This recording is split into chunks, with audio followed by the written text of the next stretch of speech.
Behavior. Alright. Hashtag true story. Alright. Oh, go ahead. I think we're ready. Who, me? Oh, sorry, I thought you were in the middle of a sentence. No, I just said, yep. Okay. Again, like, you're our second guest, so I'm getting used to this. Oh, don't worry. Me too. Alright, so I just started recording. So welcome, ladies and gentlemen, to the Bump in the Night podcast. I am your host, Johnny Zuko, the Boogeyman, with my co-host. And I'm Ginger Snap. And in the background, Miss Moist. Pay no attention to her. And today, our guest is Ed Dougherty. He is a writer, director, producer, and he hosts his own podcast on iTunes right now called Archers of Horror.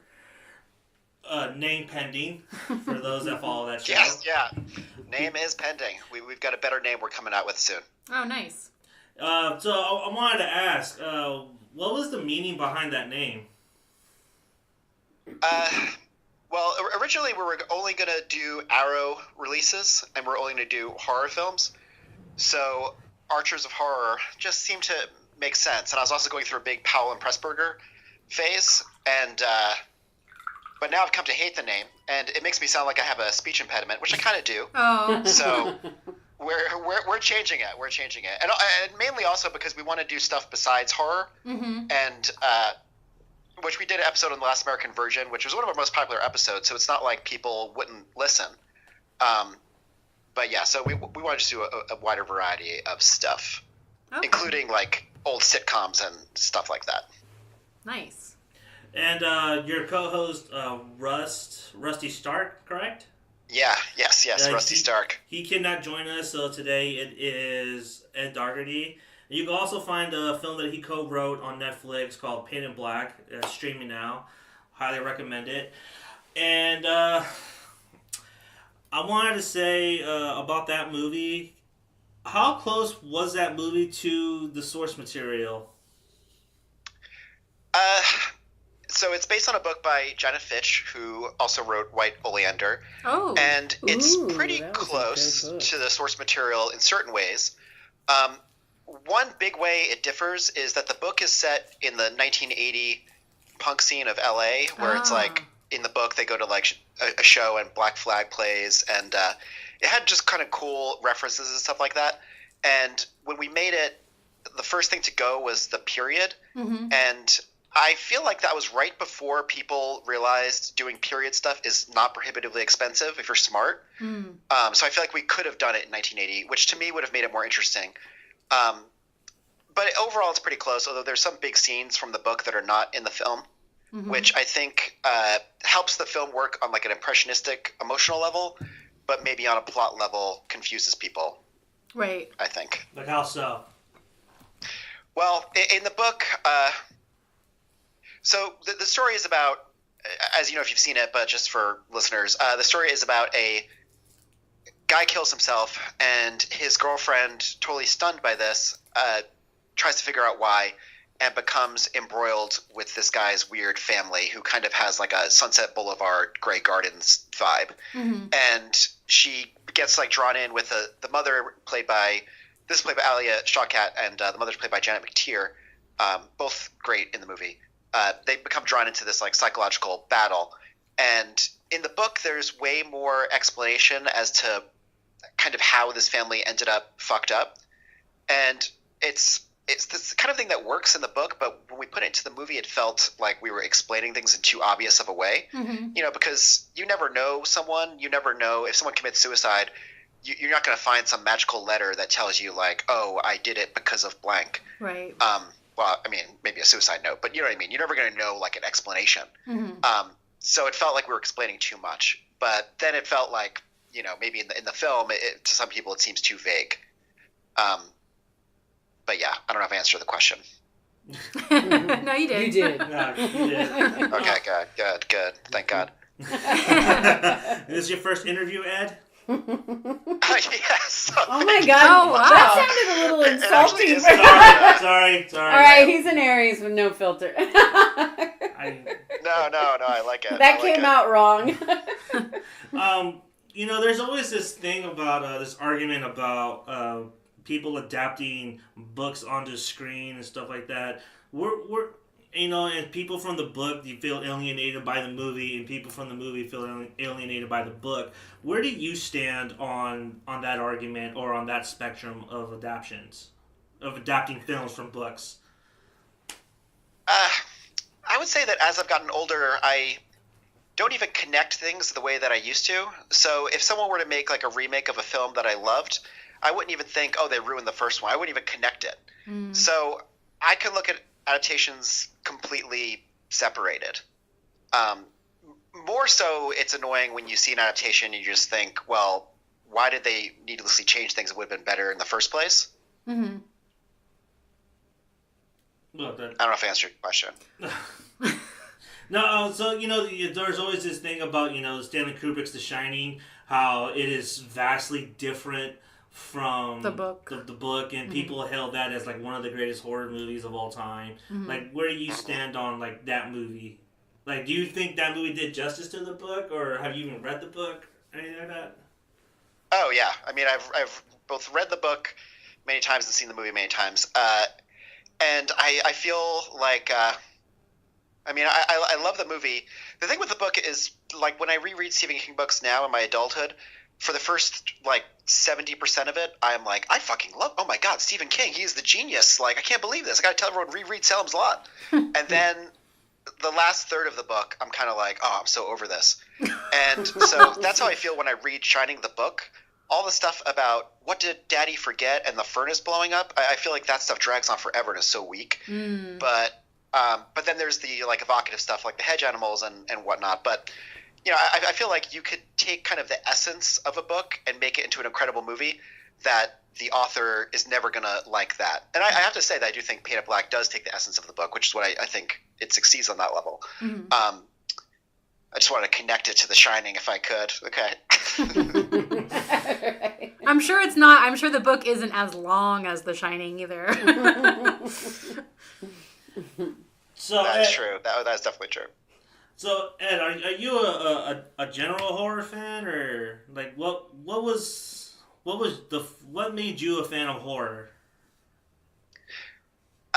I was always into horror from a kid. I think the very first thing that got me into horror was I was super into animals, and like every kid, but on the high end of kids that are into animals. And so I first got into like animal attacks movies of the late 70s, early 80s, like Alligator, Ben, Day of the Animals.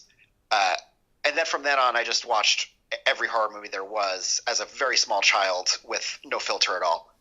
Nice. It's funny because my brothers have kids, and I can't believe the shit they control in their lives, like in terms of like not letting them see any kind of violence, not letting them see anything. Like I was watching Last House on the Left when I was like 7 years old. Yeah, I feel like parents today are more, I don't know, they helicopter more. I feel like, I don't know how old you are, but like when I was growing up, like my mom would let me rent like all the Friday the 13th when I was like 8 or 10 years old. Completely. Yeah. I'm that kind of mom. And I wasn't allowed. I don't judge it. I don't judge it at all. I mean, I'm like I feel deeply so neurotic judged and I'm now by all of I've you. got all kinds of problems, so who knows? But that just feeds into your creativity, though. That's true. No, exactly. I will say I am a horror fan in general, but I think a little less than some people. Like some people who are just into every like horror release that comes out. Like as long as it has that aesthetic, they're like, oh, I'll give it a chance. Mm-hmm. Like I barely do that, but Rosemary's Baby is like one of my favorite movies of all time. I was just rewatching it the other night, and I feel like that is like the ideal horror movie, basically almost the ideal movie. And so I don't know. So I wish that there was more horror that I thought was like incredible, like The Shining or like Rosemary's Baby. Mm-hmm. I mean, we're definitely evolving towards that with movies like Hereditary and whatever you think of movies like that, like movies like It Follows that are on a higher level artistically than it's hard for me to watch like trash is one of my points I'm trying to make here. But you spent a whole hour talking about Leprechaun 4. You could have talked about Yes, Leprechaun 3, man. Yeah. Well, I also like smoking weed, so I watch something like Leprechaun 4, thinking that I can get some comedy out of it, which I do sometimes to myself. Are you gonna my watch? Lonely life. Are you gonna watch The Beach Bum? I know a lot of people are like super excited about that movie. I think it's out today. Yeah, it just came out today. Yeah. Speaking of weed, Harmony, the new I Harmony. guess I will, because I did really. I mean, Spring Breakers, speaking of being a stoner, was kind of like one of the stoner classics of our time. yeah. So I feel like I should give it a chance. Which I have not seen that one yet, and that's been on my queue for a while. You haven't seen it? I haven't seen it. I heard a lot of good things about it, though. I know, right? I can't believe I know. you've got such a treat in front of you, especially on the. You should watch it this weekend. It's a weekend film. Yeah, totally. I got Us on the docket, and then I have Highwaymen. So that one's I gotta fit that one in there somewhere. I gotta see Us too. Have you seen Us yet? No, I have not. I'm really behind on films. Me too. Okay. Although, Well, sorry. Go ahead. I was going to say, you know what I watched last night for the first time, which is a crazy movie to see for the first time? Fear with Mark Wahlberg and Reese Witherspoon. I love that movie. Like, that movie is like my generation. I grew up with like all the stalker boyfriend 90s Lifetime movies. That's a really good movie. I had no idea. I didn't even know it was like such a classic. Oh yeah. Like, I kept just turning to the person who foisted it upon me, and I was just like, "This is a classic film. This is classic." I know, it's nuts. Such a good cast too. Such a good cast, and the fact that William Peterson is like also a dick. Like, it would have been so much easier for him to be like a great dad. Yeah. I was like, this is way more interesting than I thought it was going to be. Yeah, Mark Wahlberg. I think I want Mark Wahlberg to do more like crazy psychotic films. Like, that'd be awesome because he's so good at it. Yeah, he really is. It's so believable. We were saying that during the movie. We were like, there's not a ton of people who could do this. Like, Jake Gyllenhaal could do it, but he'd be like a psycho in like a serial killer weird way. Yeah, like Nightcrawler. Like yeah. Masculine evil energy. Yeah, totally. I don't know. Mark Wahlberg did play some psychos in his younger days. When he like his Calvin Klein modeling days, yeah. But like Basketball Diaries, where he played the junkie. Remember that? That was a good movie. That was a really good movie. Anything else? No. You want to just get into the urban legends? So we recently did an episode on urban legends, and Ed wanted to do an episode on urban legends, so here we are. Wow. This is Urban Legends 2, the final cut. Oh my god. I actually liked that movie. I'm one of the people that loved Urban Legends too. Okay, you need to get out of the room right now. So we You're fired. a couple months ago we did an episode on Urban Legends from where we like grew up in our environment. So you tell us about where you grew up and like if there were any cool urban legends, and then I guess we'll just go from there. Well, I am from Long Island, New York. Cool. And lots of great. First of all, where are you guys all from? California. Bay Area, California. Oh, cool. Yeah. Wow, that didn't sound like Santa Cruz. We'll just say Santa Cruz. Santa Cruz. Santa Cruz, cool. I went to Berkeley, so I'm like. Oh, okay. Oh, sweet. Yeah, I've lived everywhere. I went to Cabrillo, so that's a joke here. It's a joke. I got it. All right, so Long Island, New York is where I'm from, and I think there's more urban legends there than there are in a lot of places, but maybe I'm who knows.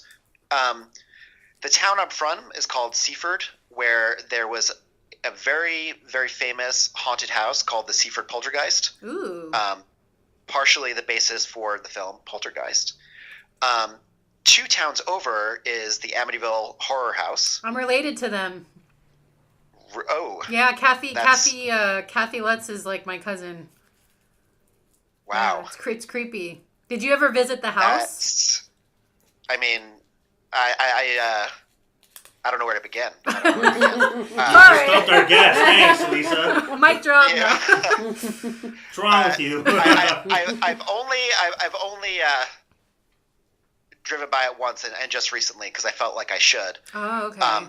because I'm working on a project that involves the real story of the Amityville Horror. Oh, really? So the fact that you're Kathy Lutz's cousin. Yeah. And the crazy thing is that the reason I'm bowling alone is because I've been waiting for like the big news on this project. Oh my God, this is crazy. Is it gonna? And you're Kathy Lutz's cousin. Yeah, my mom, because my mom is from Long Island, and yeah, my mom was in her wedding. Like we got photos. I don't know. I feel like the family was kind of cursed because like. I know one of their sons is still alive, but a lot of them are passed away now. And a lot of them died at a really young age. So it's very, like, it's a tragic story. Are you doing it on them or, like, the DeFeos? Or you can't really say? I should say that I can't really say. Okay. but instead I'll say that it's the comprehensive true story, so it involves everyone. Oh, my God. How interesting.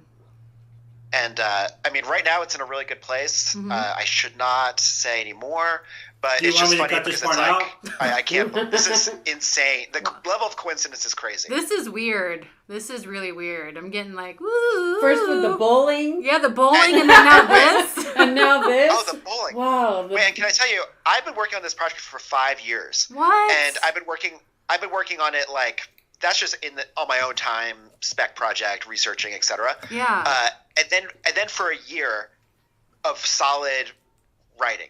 Wow. Now it's in the stage where it's to like the studio and all that stuff. Uh-huh. And so what are the odds that I talk to you today where I'm waiting to get word? That's like so weird. Yeah, it is very weird. Wow. I think this is at least a sign of an Emmy nomination. If it's an Emmy, I can't say. I would but say I think so. It's a sign of a nomination. Yeah. That's so trippy. That's really trippy. Wow. I don't know. It could be a good omen or it could be a bad omen. It's a good. Let's have it be a good omen, please. Man, these Aries and their filters. Right? I know, right? Man. Sorry. No filter. I just say what's on my mind. But, you know, back to that though, because I got to visit there. I think it was 2014. I went there, and when I reached like the neighborhood that the house is on, so many houses were for sale. And it was just kind of weird. Like, did you see any for sale signs when you went there recently? Well, the house itself just recently went up for sale. Again? And it's crazy because it was listed for, let's say it was listed for $850 or something like that. Wow. And then it ended up selling for like $600.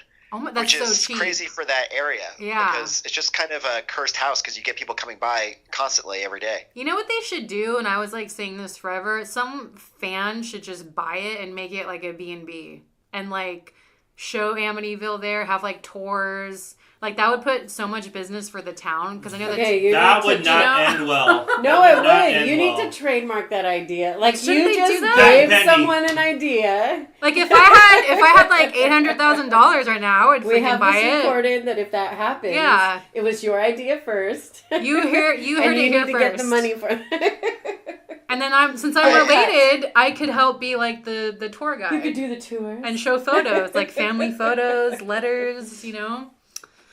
Yeah. You wake up, and then you're the Virgo, so you clean the blood coming out of the walls. Blood comes through the walls. You get it right away. No, I just think that'd be cool because like, didn't someone do that with the Texas Chainsaw gas station? Yeah, she turned it into like a barbecue in a hotel. Yeah. See, there you go. But like, if you did that, you would wake up in the middle of the night and hack up all your B&Bers.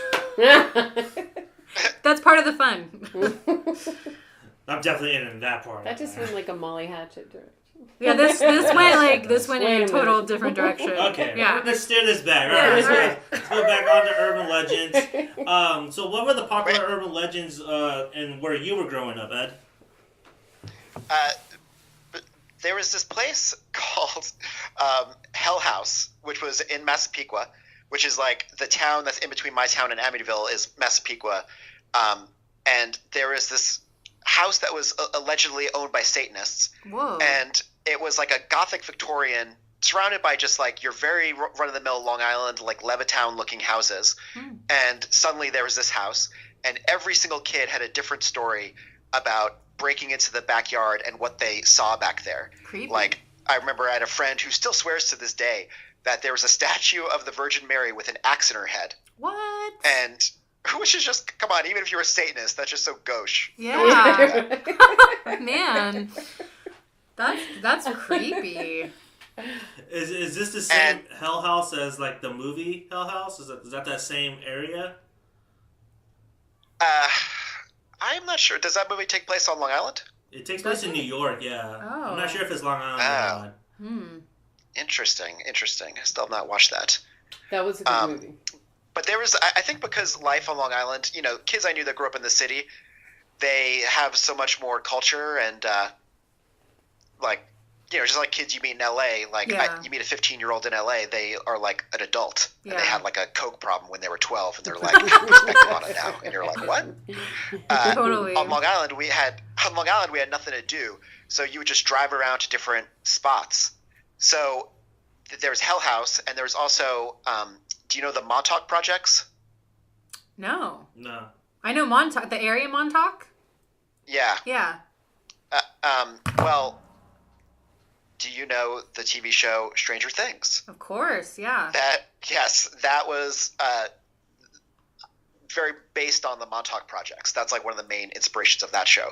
Ooh.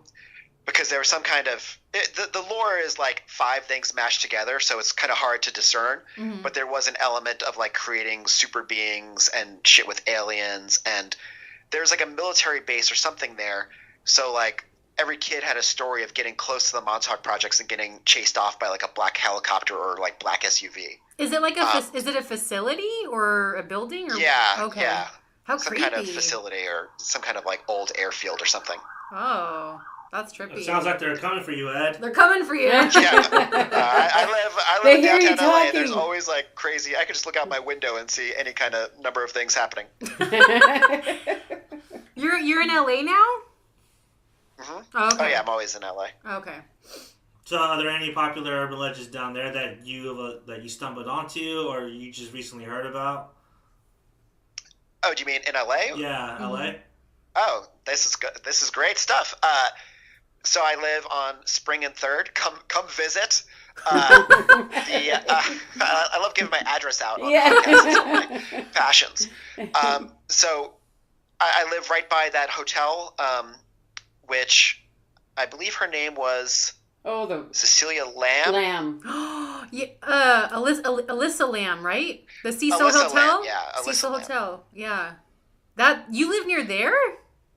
Yeah, well, I mean, I Oh. live like 6 blocks away. That place is extremely haunted. Yeah, we're definitely not going over there now. Yeah, right. Pussy. That place has a history. Like, I think like Richard Ramirez reportedly stayed there. A few different serial killers. A few different killers. Yeah, that place is really creepy. Have you been inside? No. No. Why not? Yeah, you should stay. I say it's like 6 blocks away, but it's like a world away. Yeah, that is a whole entirely different world, for sure. Do you scare easy? Yeah. Do you think it's because you were allowed to watch things at a very young age? No, I'm kidding. Like it's just funny that I live here because my best friend who I lived with for years and years, we were walking around downtown the other night, and there was just a guy screaming and like attacking people, which is just not that weird for downtown. And my friend is like, "Who are you kidding? You hate this more than anyone. Get out of here." And I was like, It is true. Have you always lived in that general area, or have you lived in like in other parts of LA? No, I've lived all over LA. I lived in like this ramshackle but huge apartment in Hollywood for like 9 years. Okay. That I still meet people who went to parties there, and they're like, "You look vaguely familiar. Did you live in a horrible apartment with a blue carpet?" Carpet. Then I lived in the Valley for a little while, and then I lived in downtown since 2013. Okay, I lived like everywhere down there too. The last place I lived down there was the Valley, but there's like Where? I lived in Westlake. I lived in Thousand Oaks. I lived in Woodland Hills. I lived in Hollywood Hills, Palos Verdes. I lived above Sunset Strip. Kind of like everywhere. Cool. But yeah, cool. I never got to go to the Cecil Hotel though. I didn't know about it when I lived there, so missed out, man. I missed out. Then you're not from LA. If you don't know that place. What's wrong with you? I was like 15. Come on. Alright. I don't have anything right now. I'm kind of lost on that whole Cecil Hotel right now. I'm just thinking about Lisa. I'm lost. I'm lost all over the Alyssa. place. I can't believe you're Kathy Lutz's cousin. I'm Yeah. gonna have to I know. talk to you. I keep thinking about that, and it's funny because my mom, like, she's like, they should do a movie about like us and like, we all moved to California and yeah, my mom has like all this freaking information and like where the Lutzes end up. They got a divorce. Her and George got a divorce, and then like her daughter or one of her kids like set their house in Arizona on fire. I want to say, like it continued. Like once they left, like I just feel like their bad luck didn't end. If you know what I mean. Like I don't know. Like Yeah. a lot of stuff happened. I know. One of her sons, I think, still lives in New York, and then one of her daughters, I don't know. I think she lives in California. I'm not really sure, but yeah, that's trippy. That's really trippy. Yeah, that is so crazy. This could end up being a historic episode to people who look back on it. Yeah, So right. anyone saying, wow, that interview was awkward before, they could be like, wait, but It gets even weirder later. Gets weirder later. I just want to say that Stranger Things, not my thing. What? Are you serious? no, not my thing either. Not my No, thing. not mine either. I love hated it. I love season 2. I love season 2 more than season 1. So you don't like Stranger Things either? No, Why? Okay, why? Tell me why. I don't know. It's I shouldn't be this way. I should not be a hater, but I just feel like it's so derivative, and I feel like that fake retro aesthetic. I feel like I thought it was played out like 4 years before they did it, and so to some level, I mean, mostly it's just being resentful of their success, but Not a but jealous it's just another. I don't know. Scorpio. It's kind of one of those things that I just feel like doesn't add up, and I'm kind of like, how do people get away with these shows that don't add up? Yeah. Did you see Summer? Did you see Summer of '84? Oh God. Don't No, get me actually, started. I do want to watch that. Last You can weekend skip I almost it. watched You that. can skip Yeah. You How can is it? pass that. You can pass on If that. you didn't one. like Stranger Things, you're not gonna like this one. Yeah, I feel. I mean, that's the thing. Like, I remember when House of the Devil came out, I was like, oh my god, that fake retro thing is so cool. Yeah. And then over the next couple of years, there were festival movies that had that same aesthetic. And I started to think to myself, wow, it's really getting played out now. Yeah. And then now that people are still doing it, I'm like, I can't believe it. Well, you know why House of the Devil works so well is because they didn't really lean into that nostalgia factor like these other movies are doing. They're Completely. Great point. all these other movies are leaning into that '80s nostalgia, so they're trying to get like people from like that grew up in the '80s to fall in love with that show. Yeah. Well, Yeah. I grew up in the 80s. I was a kid in the 80s, a teenager. That was my teenage years. Me too. And I think that they didn't do a good job of representing it too. Stranger Things or Summer of '84? Summer of '84 Oh. especially. Yeah. Wow. That's just not the way I remembered the 80s. It was like a fake 80, like someone's interpretation of the 80s, not. So I couldn't relate to a lot of it. You know, when I googled the writers of Summer '84, the writers respectively were 3 and 4 in 1984. So they weren't teens. I hate those guys. I hate them. So how could you write about something that you didn't know? Like if they'd have placed it in the '90s, I would have let it slide, you know, because basically you grew up in the '90s and you kind of already know the terminology, you know the style, all that stuff. I feel like if Stranger Things took place in the '90s, I think I'd be more inclined to watch it, but it just takes place. They lean too heavy on the '80s for me. It's just like. I think I'm a little biased too because when I was in the 80s, I hated like the style. Like I hated everything. I hated the big hair. Me too. I was kind of more like when you mentioned Black Flag, I'm like, yes. I was more like into, I don't know. I hated calling myself anything. We called it mod, but like, you know, kind of punk rock. So all that stuff anyway, I thought kind of sucked. So I don't want to relive this. Why don't they? But like they don't do like punk stuff from the 80s though. Like, what was it? New Wave. The Ranger. they kind of tried to. Did anyone see the Ranger horror movie? They tried to do it. No, I haven't seen that either. But yeah, I feel like it's either like popular 80s stuff. But I don't know. I think Stranger Things is cute because it's like they're kind of nerdy. You know, they're not like popular, like douchey James Spader like 80s characters. They're like little nerdy kids, and I don't know. Like I like the music. I like that because they talk about Joy Division and. Which I love Joy Division, so I don't know. They talk about cool stuff. You know what it reminds me of? Now that I think about it, is like Stranger Things is the Big Bang Theory taking place in an alternate universe. No. That's what I think of now. No. It's Sheldon, Leonard, You know why? Howard, and Raj. It's those 4 kids in Stranger Things. That's who it is. I feel like if you're not a sci-fi fan, you're not gonna like Stranger Things, and I know you guys aren't sci-fi fans. That's not true. That's not true. You guys shit That's on not true. sci-fi all the time. See, he even Okay, agrees. so here's my thing. I'm not strictly I any jump in. genre. It's like, to me, a good movie is a good movie. Like, I can watch any genre. I'm not like a huge, like, only horror fan or only this fan or only that.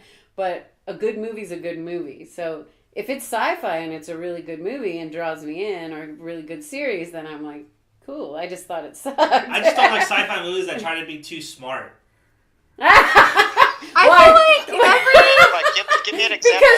Because you can't keep up? Yeah, that too. It's like, you know, like I'm like, Gattaca. what did you just... I love But Gattaca. they try I to love be like Gattaca. too smart though, you know. Yeah, they- like too big for their britches or yeah, something. It's I just like- feel like I didn't think so. I got it. Well, but then again, I was like 14 when I saw that movie, so of course at that age I'm not going to get it. If I watch it now, I'll probably understand it a little bit more. But I'm sci-fi just teasing movies that tend to have that tend to be way too smart kind of just alienate your general masses, so the other people just don't enjoy it as much because you're focusing on an idea rather than on a story device that you're trying to tell. on taking you along on kind of a ride. Yeah. I don't know. I just feel like sci-fi doesn't get a lot of appreciation. I love Total Recall. That's like comedy. That's comedy, though. That's not like, you know, it's not like Cronenberg sci-fi kind of I stuff. love Event Horizon. That was a good movie. See, there you go. Going back to like Long Island and like urban legends, I feel like there's a lot of alien urban legends there. Like I'm always like, I feel like New York is the biggest state where the most UFOs have been sighted. Is that true? Really? Well, that's I did not know that. I mean, the Montauk projects involve aliens. That's the only UFO one I know. But yeah, I feel like maybe upstate New York has a lot of alien activity, or New Jersey. Yeah. Is it the Catskills?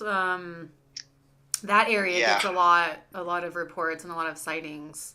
Yeah, it's trippy. Do you believe in aliens, Ed? Yeah, I mean, I certainly believe that aliens exist in the universe. If they visited our planet, I used to really believe, like, I used to believe in everything. I used to go to, like, the supernatural section of, like, the bookstore and be like, okay, maybe, like, 3 of these things aren't real, but just statistically the rest have to be real. But I don't really – it's just kind of weird how we have all these cameras now. It doesn't seem like anyone's had, like, any better sightings of aliens. Yeah, I don't think they're here yet. Yeah, exactly. Yeah. It'd be like Mars Attacks, little green men. Maybe they're here, we just don't know. Maybe we are the aliens. Well, I think, honestly, like, here's my weird theory. I think our population is just going crazy, right? So what if the aliens on their planets, they're getting overpopulated, so they're obviously going to try to go to another planet and then take our planet over and kill us all. That's what I think is going to happen. It's going to be like Terminator. Wow, like, way to bring The it optimist. down. The optimist. In they're the not group. going to help us. Are you kidding? They want to rule. They want to, like, take over. They have that smart technology to come kill us. We're dead, man. That's what I think. You ever seen a Yeah, Simpsons episode? as long as they kill us with lasers and not like smallpox, you know? At least lasers would be kind of exciting. Quick. Yeah, quick and easy. Quick and easy. The Aries will be the first to go because they don't get the technology. No, I'm kidding. That's sci-fi technology. It's too complicated. It's not. I can barely work the Bluetooth in my fucking car. Come on. Oh, jeez. So, Bigfoot. I want to talk about Bigfoot for a minute. We have all this. Wow. What? You don't believe in Bigfoot? No, I've got a lot to say about Bigfoot. Okay, Got a lot to say about Bigfoot. Okay. Let's dive right in. So, Bigfoot was a big thing in the 90s. All of a sudden, when technology turned over, we got smartphones, all this stuff, better cameras, and yet we barely get to see the monster. It's like no one's ever captured him since then. So do you think Bigfoot? Exactly. Do you think Bigfoot was a hoax? Yes, of course. And you know what? Every state has a reported Bigfoot sighting. Like, it's not just in one area. It's, like, all throughout the United States. I know out in Northwest is a popular sighting spot. Yeah. Yeah, and even up Northern California. Like, they have those huge Bigfoot museums. And, yeah, I don't know. Like, there's this crazy museum in Santa Cruz called literally the Bigfoot Museum. And this guy will be like, yeah, I have droppings from Bigfoot. And I don't get credit for anything. And, like, if you ever go to Santa Cruz, you got to visit there. It's, like, awesome. You gotta see Bigfoot. Really? I want to check that out. There's I've been to a good cryptozoology museum in Portland, Maine, of all places. But I used to strongly believe in Bigfoot, and I once really wanted to do a Bigfoot movie. You should do a really scary one, because I feel like we have not had a really scary Bigfoot movie in a long time. Troll Hunter. Can I tell you about this movie? Because it's kind of a funny story if I can get it out in a funny way. Yeah. So one of my very first ideas I ever had for a movie was a siege movie like Night of the Living Dead or Assault on Precinct 13, but the attacking force is like a family of Bigfoots. I wanted to do this for years and years, but when I was like a teenager. Uh-huh. And I was at my brother's wedding. I was talking to my cousin, who's also lives in LA and does film stuff. And I was like, oh, you know what I've always wanted to do? And I told him, I was like, Assault on Precinct 13, but with a family trapped in like a blizzard in like a house on a mountain, and there's Bigfoots attacking. That's scary. And he laughed in my face. And I was like, I can't believe he laughed in my face. So for years, I would think to myself, like, someday I'm going to write that Bigfoot movie. Now's the time, Ed. This is I'm like in 2010 right now. You're not going to believe where this one goes. Oh. In the year 2010, I was like, I had just gotten a good job rewriting a script. My confidence was up. I was like, I'm going to write that Bigfoot movie. Wrote it really quickly, gave it to my then manager. He gave it to his boss. His boss was like, this is incredible. This is going to be a franchise. Like, this is such a fun, scary movie. We sent it out expecting it would sell. Mm-hmm. Every single person was like, we hate this script. We don't want to meet with this guy. This is trash. Completely got horrible reviews. Then months later, I get a random email from David Ellis, who directed the movie Snakes on a Plane. Oh, yeah. And he was like, I came across your script. He's like, I love it. I want to direct it. And so he and I started like talking about doing it. Then he died very unexpectedly while making, I think it was the movie 47 Ronin, or something. The Keanu Reeves movie? Where he's like a samurai? Yeah, he was like the first AD or stunt coordinator on that, and I think it was like in South Africa, because he also did that. I didn't know he died. Or second unit. Yeah, he died. That's so sad. So I was like, oh man, I can't believe it. Then the movie was completely dead. Then this company, who is like a cool horror company named Dark Sky, I was going to try to not give the name out, but whatever. They contacted me and this director I'd worked with before. It would be easy to figure out who this is if anyone cared. And we're like, hey, do you have ideas for horror movies? So the director came to me. He's like, hey, come up with some ideas for horror movies. I came up with 30 ideas, including the Bigfoot. They are like, oh my God, we need to make a Bigfoot movie. We talked to our accountants. We'll greenlight a Bigfoot movie immediately. So they give us money just for the treatment, which never happens anymore. Wow, yeah. And the director writes a treatment, and he's changed the Bigfoots to 3 feet tall, careless aliens. What? Who are very horny. What? Very horny aliens. Oh my God. And I was like, dude, they wanted a Bigfoot movie. Yeah. And he's like, but I've never seen Bigfoots that are like 3 feet tall aliens. And I'm like, well, that's because that's a horrible idea. Oh my God. And because they're Bigfoots. Gives them the treatment. We never hear anything.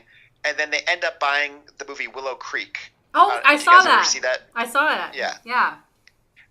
And so then a few years later, they're still like, we're still looking for that definitive Bigfoot movie though. Do you guys still have like a Bigfoot project? And I tell the director, let's give them my original script. Let's not give them the version where Bigfoot is 3 foot tall horny aliens. Please. Oh my god. And he gives them that version anyway. They say no. Aww. Me and that director completely have a feud on a different project, break up completely. He ends up working with this guy who has the same initials as me, ED. And I was always curious about what this guy's experience was like, because they had an ill-fated movie shortly after us. Oh. And they were set up to do like a pretty big werewolf movie. And I saw him like 3 months ago at like a karaoke bar, because now we have the same manager. Mm-hmm. And I was like, hey, I wanted to talk to you about like, what was it like working with this director? And he's like, it was cool, but he's like, he totally fucked our werewolf movie. Like, we were totally ready to go, and then he insisted on turning the werewolves into 3 feet tall aliens who were like really horny. Shut up! What Are you the hell? serious? Yes. Oh And I was my like, God. I can't believe it. This guy just loves little It fucking sounds like monsters. he just had some kind of fantasy. Yeah. That he wanted to, like, Yeah. It sounds like he's got like You a should go into porn. yeah. Sounds like he has like a probing fantasy or something. Yeah, it's like probing fantasy. That might be what it is. Don't we all? Come Right? on.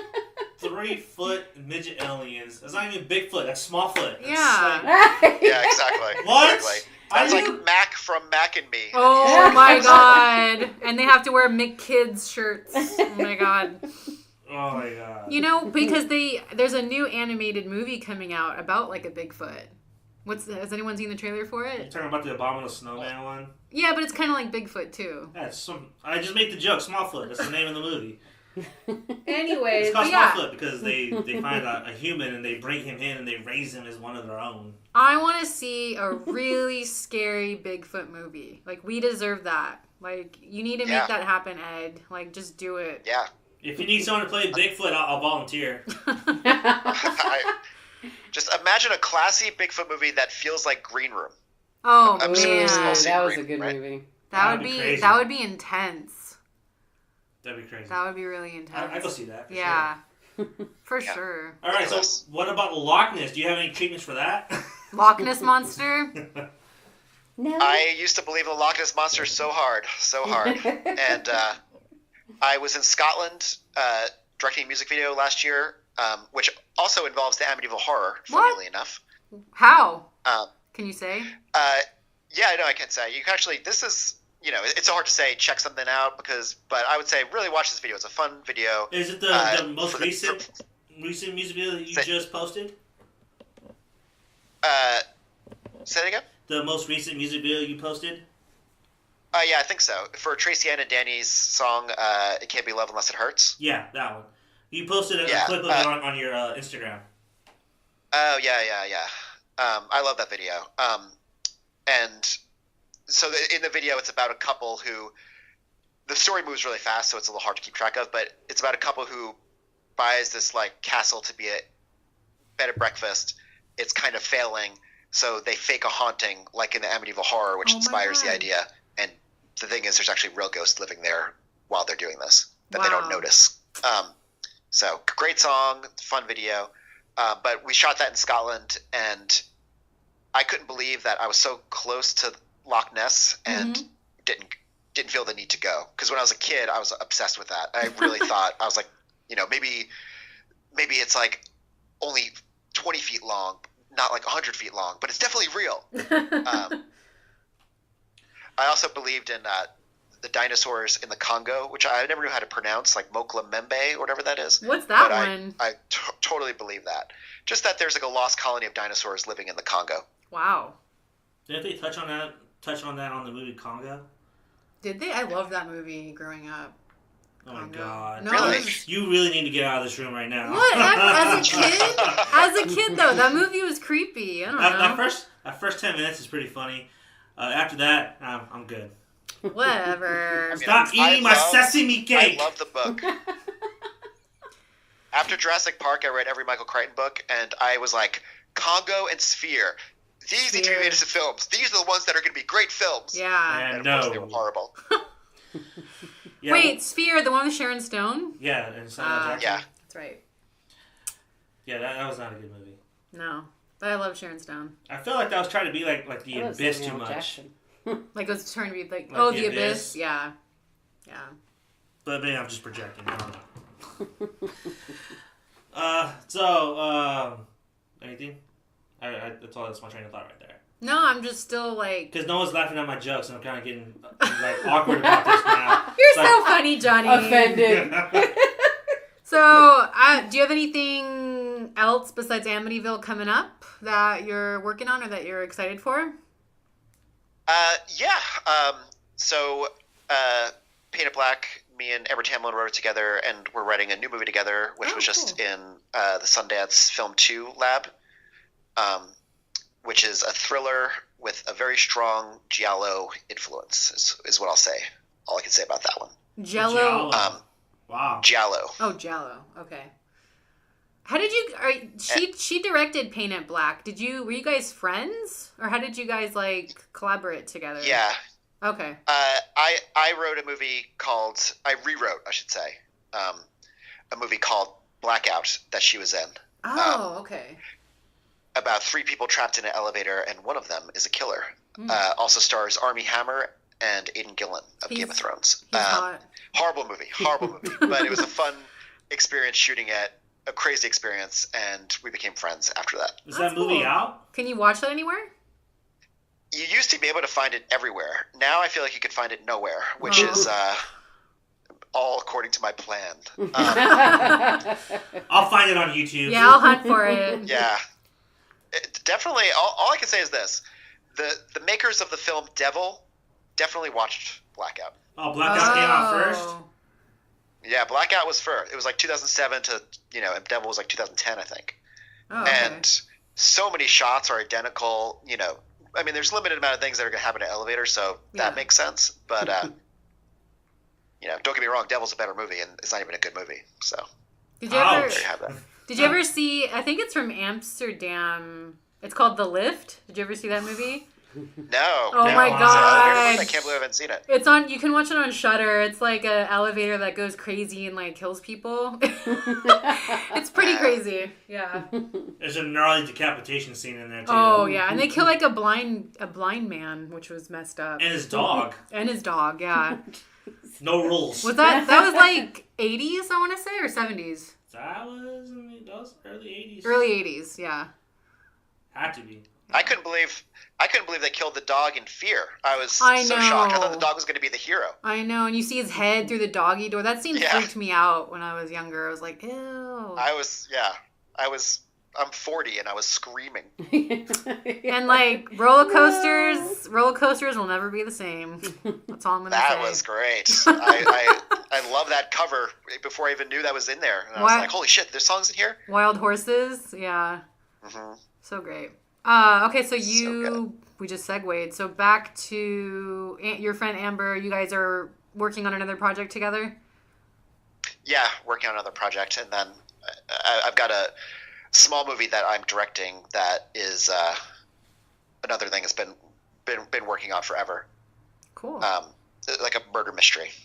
Nice. That wait, on your IMDb it says that your upcoming project is Bedbugs. Is that true or? No, that's not true. No. I mean, that was true at a time, but I should get that Upgrade changed. that. Yeah. No, dig your page. No. But that was like a lot. I mean, pretty similar to what I'm doing now, because that's like a dark comedy about a couple who gets bed bugs and it ruins their relationship. Someday that could still happen. That's weird, right? No. Bedbugs ruins a relationship. Like, does it all take place in one night? No, hugely. Bed bugs can like destroy your entire life. Yeah, they can like you feel like you can never get rid of them. You know. It's like that. And the social stigma of bed bugs is like one step above being like a child pornographer. I don't know, like it's like if you have had bed bugs, people look at you like you are the scum of the earth. Yeah, like you're shady. Something's going on with you. You're dirty. Yeah, it's like I wasn't. First of all, I've never had them, but it's like I'm not the bug. You know, they can't. I didn't choose these bugs. The bugs chose me. What type of horror scares you the most? Like ghost stories, sci-fi, slasher. Is there something that you watch that disturbs you That's the a good most? question. Okay, I'm gonna try not to answer this in too much detail, but I have my exact reply. I was raised Catholic, so very much used to get so fucked up by even when I'm not really religious, but like I would still get fucked up by The Exorcist, Rosemary's Baby, anything involving devils, demons, just something about the power of that. And I have to say that the power is a little less now. And what really scares me today is, how do I describe this? There's actually a moment in Fear that's a lot like this. But so my brother is the district attorney of Boulder, Colorado, and he's been a prosecutor for his entire career, for the most part. And he always tells me crime stories, the most intense crime stories. My brother's been involved in tons of murders, worked on the Aurora movie theater shooting. Oh, wow. All these things. He's told me every kind of thing you can hear about. And the thing that always gets me is that moment when you realize, when you think you're in a normal situation and you realize that you're actually in a fucked up situation. Like, I'll never forget one story he told me about someone that almost got murdered, and they got on the elevator with someone, and, they hit the number for their floor, and they said to the person, "What floor are you on?" And they said 4, which was their floor as well. But what the killer didn't know is that this was a building where each floor was an apartment. Oh. So immediately in the elevator, the person realized, oh, fuck, like this is like a criminal or, something. That's creepy. So that moment where things shift. Yeah. So for instance, like a movie like Funny Games, like a movie where he has the eggs. Yeah. The scenes like that, also like the scene in Fear when Mark Wahlberg is talking to William Peterson and he suddenly turns like evil in that scene, and you're like, oh, fuck, he's really going for it here. Yeah. Those moments are hard to nail down, but that kind of thing is what really scares me in a real life scenario. It's realistic, you know? So like real horror, basically, then? Like real life situations. See, that's exactly but I should I say, I mean, I love all kinds of horror. In terms of what I actually want to watch in my day-to-day life, I really like, currently I'm just into kind of slashers and cheesier movies for fun. Who's your favorite slasher? Oh, she's wanting me to say Mike Myers. All right. Well, I guess I have to say Freddy. Oh, okay, that's a good one. He's the fun one. I've always is he not the who are your favorite slashers? Mine's Michael because I think he's sexy. That William Shatner mask, man. Yeah. That's what really does it. There's just nothing like a strong silent type. You know what I mean? I like Freddy was always my go-to. I've come to appreciate Jason a lot more growing up, but I think I'm going to show some love to an unknown one, Victor Crowley. I think I'm going to show some love to Victor Crowley. Oh yeah. I really liked that character, that design, and unlike other slashers, he's sympathetic. You know what I mean? Like in that first one they set him up really sympathetic. It's like, oh, you understand his actions, but then as the series progresses, it becomes more of a killing machine. And is this Hatchet? What is? Yeah, this? Hatchet. Hatchet. Okay. Yeah. I will say this though. I saw one of those. If I were to get murdered, I would want it to be Freddy because at least Freddy would make it fun, and he'd be he'd be the creative one and like crack jokes, Wow. Wait a minute, the past minute you said two of the weirdest things. Entertainment. He is bringing his victims. Other people are just murdering them. Yeah, exactly. He is like creating such great stuff. Like you would laugh as you go out. You know what I mean? I don't think you would be laughing at that particular moment. But he would like crack a joke and like it'd be really creative. Like, honestly, you never saw the remake because that was just horrendous. The remake wasn't funny at all. Did you see the remake of Nightmare? Yeah, of course. Yeah. First of all, it's so weird. It's so weird looking back that Rooney Mara is in that. You're like, I can't believe she was it. Like, she seems so highbrow now. I know. But they try to like make it almost a mystery. Like, wait a second, maybe Freddy was actually innocent. We're like, we Yeah. know Freddy's not fucking innocent. Well, Yeah. in the original time on that. in the original draft, it was actually written that way. They were actually going to make Freddy innocent, and that But he got burned. But the burns, Anyway. yeah, but Like, they the burned him parents alive burned anyway. him anyway, and then the killer and the real perpetrator was still out there. I actually wish they did that because that would have gave him more motive to kill. You know what I mean? I don't know. That would have been a more interesting I thought- story, I think. I thought it was a good cast. Like, I love Thomas Dekker and Kyle Gallner. I think those two guys are really great actors. But I thought Jackie Earle Haley was like brilliantly cast as Freddy, but they just didn't let him do what he should do. They fucked up his voice. The makeup looked bad. And he was so small Yeah. looking, you know? Like, he looked like he was like 4 feet tall. Man, He was a stilts. 3 feet horny alien. Yeah.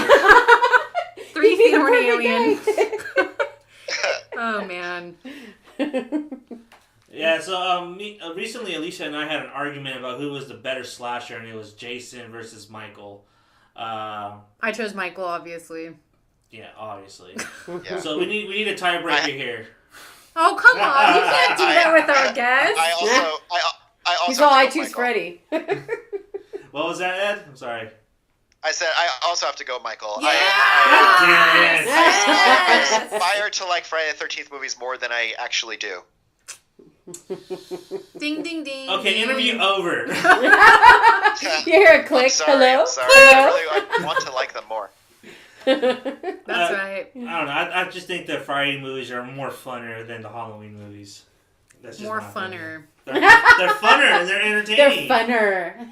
They are. We're going to give you shit. You Jason need more Takes fun? Manhattan. He's You just need more mad. fun? He's just mad. Oh my god. He's just mad. Both of you. Shh. Done. Alright.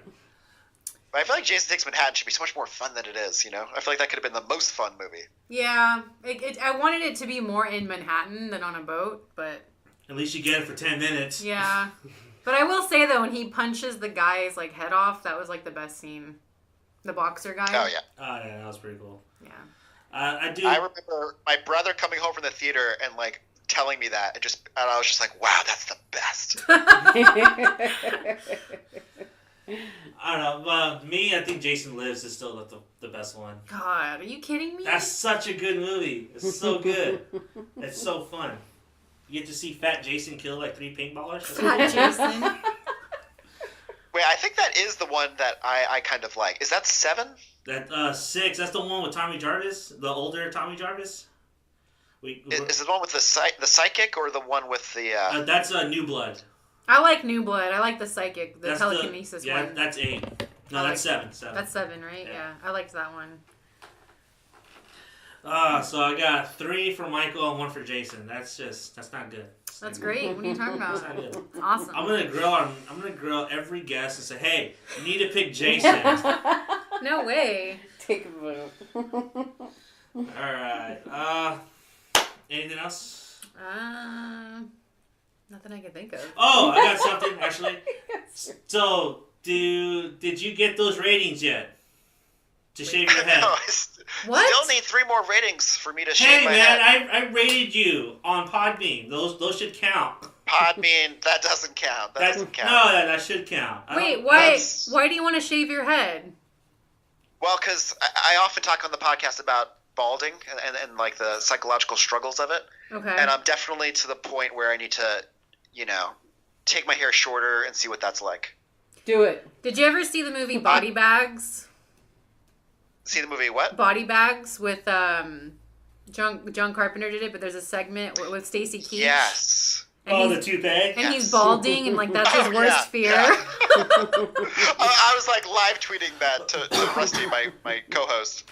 I'm blanking on who is like the interstitial host of that. That's John Carpenter. Oh, John Carpenter himself. Yeah, he's in a morgue. Yeah, right? yeah. He's actually like a dead body. Okay. Yeah. Yes. Okay. But I always think of like every time men are talking about like hair loss, like I'll always think about Stacy Keach balding and like getting hair. I think that's like every guy's worst fear is balding. Embrace the baldness. You'll be good. Oh, I'm ready to. Johnny, what's your hair like? Balding too. I got a widow's peak growing. Not Not really. Not really. You have a full head of hair. Well, he's lying. He's trying to make you feel better. I think.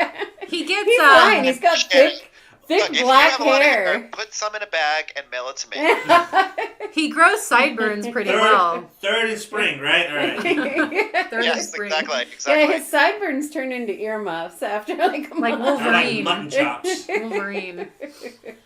I don't know, sometimes when a guy has that sort of receding hairline and then he shaves his head bald, which I've known a few guys that do that, it's kind of sexy. That's just my opinion. Like when they all of a sudden shave it bald. My ex-husband did that. He had a really bad receding hairline, but when he shaved it all off, Like Bruce I don't know, Willis? it looked way hotter. Not that I'm saying he's hot. Maybe edit that part out in case he hears it. There's nothing there anymore. But I mean, it looked way better. If I edit that out, then the joke gets lost in translation. Thanks. Wow. This is what I gotta deal with, Ed. But I don't know, it might work for you. It might be kind of sexy. You can always wear hats. So, like, are you a hat guy? That's kind of sucks. I do like hats. I love winter hats. So I've been thinking about. Do you remember how John Hurt's character in Contact was always in a plane, going like to keep from dying? So I might just follow the winter. Yeah. I might go to Australia during our summer. I'll be down there just so I can always wear a winter hat. I like baseball hats, but I don't. There's no one I want to support. So I don't know. Maybe I just wear a blank hat. No Dodger hats. Everybody in LA wears those freaking Dodger hats. Yeah, but the problem is, what do you if I had do? to like a team, I would like the Dodgers, but I'm not gonna wear a Dodgers hat. At least they're contenders. I'm an A's fan, so I got a decade struggle ahead of me. Oh wow! But you have Moneyball. You can watch that. Oh my god. No, don't bring, dude. That sucks. That's terrible. That just reminds me how close we were to winning. I know how that ends. It's not. No, fuck Billy Bean. By the way, just saying that. How do we get on to talk? Well, okay. Like you brought it up. You said baseball. Sorry. You said baseball, right? All right. So, do you gotta go anywhere, Ed? No, why are you trying to get rid of me? I'm here we're not going anywhere, people. Okay, good. He's like, I've had to leave the past 30 minutes. Oh, no, I'm just making sure we're not holding you up or anything like that. Can you tell us what's your favorite... So you guys, on your podcast, you're going to do a whole overhaul, right? So are you going to switch up the format, or are you going to switch up are you just going to make a more wide variety? Because you said you're going to do sitcoms too. Like, how would you do that?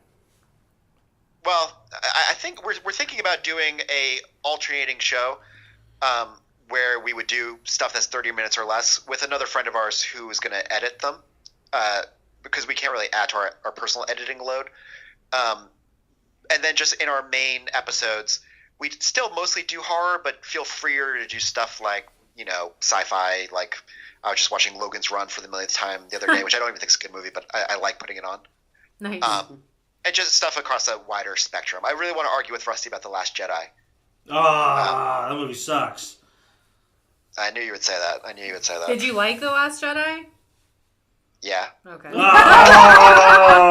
Yeah. oh There was a pause there. He's all, I knew you were going to say that. I mean, I don't know. I feel like I was the biggest Star Wars fan.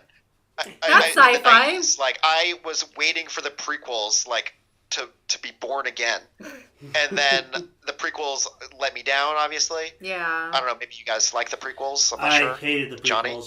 Hated the Okay, prequels. good. I didn't I care only for it. like the Phantom Menace. I only like the Darth Maul sequence. Yeah, I like at the Darth end. Maul. Yeah. Other than that, the prequels were terrible. The Revenge of the Sith should have been such a better movie, but... Hayden Christensen. Oh, it's not even his fault, really. I mean, he's good in other movies. It's just that what Lucas gave him just wasn't good. Yeah. Yeah. I can't put all the blame on him, although he should be. But at the same time, that was his third fucking movie, Yeah. So I can't put all the blame on him. I just think it was just the dialogue, and Natalie Portman, she was phoning it in too, because she wanted to be done with that series. I don't know. I thought Revenge of the Sith was a completely missed opportunity. I agree. Horrible. And, Attack of the Clones, also horrible. God, I haven't seen those forever. An hour and a half of them fucking debating whether or not to go to war. Yeah, pretty Seriously? much. Pretty much. And we get Boba Fett for 5 minutes. No, Jango Fett for 5 minutes. Yeah. And then that's it. Yeah, no. I'm not. Ah, why'd you get me to talk about Star Wars? Now I'm all heated. I just think about Carrie Fisher flying in space, like, oh, back onto the bridge. I almost walked out during that part. Like, That are you was bad. fucking serious? That That was terrible. I don't know. I had just listened to the We Hate Movies episode about Last Jedi. Do you guys listen to We Hate Movies? No. No. It's good. I love it. And they were talking about that part, and they were like, oh, people didn't like it, but we actually loved it. And I was like, oh, they loved that part? And then one of them was like, well, I feel like the shot should have been a little shorter. And they're like, no. So then when I was watching Last Jedi, I was like, oh my God, this shot, if it was half as long, you could almost take it. But she's floating through space for way too long. It's so embarrassing. I mean, it's not like I unreservedly love The Last Jedi. That part is horrible. That I was like, why would you put that in there? Why? I don't know. And honestly, I think they should have turned Rey. I think Rey should have turned at the end with Kylo. Yeah. Yeah, That would have made definitely. That would have made the most sense. And then how they treated Luke at the end? Are you fucking serious? Someone's getting really angry. I'm sorry, there. I get angry. I'm used to arguing with other Star Wars fans, and I get heated. So it's like, no, it's Yeah. I'm sorry, it's not a good movie. I don't think it is a good movie. Are you excited for Episode 9 though? Not really. I never thought I would live in a future where I wasn't excited about that. Just like I used to be so into comics, and I would like devour every. There was like a magazine called Comic Scene. Do you remember the magazine? And like in the back, they would have a listing of all the movies that were in development, and almost none of these ever happened. It was like Ant-Man being made. It was just like 1990. Oh. And I can't believe I ended up in a future where I kind of don't care about Marvel movies. Really? I don't care about Marvel movies either. I think they're lame. So you're not I'll see them, but you're not excited for Endgame?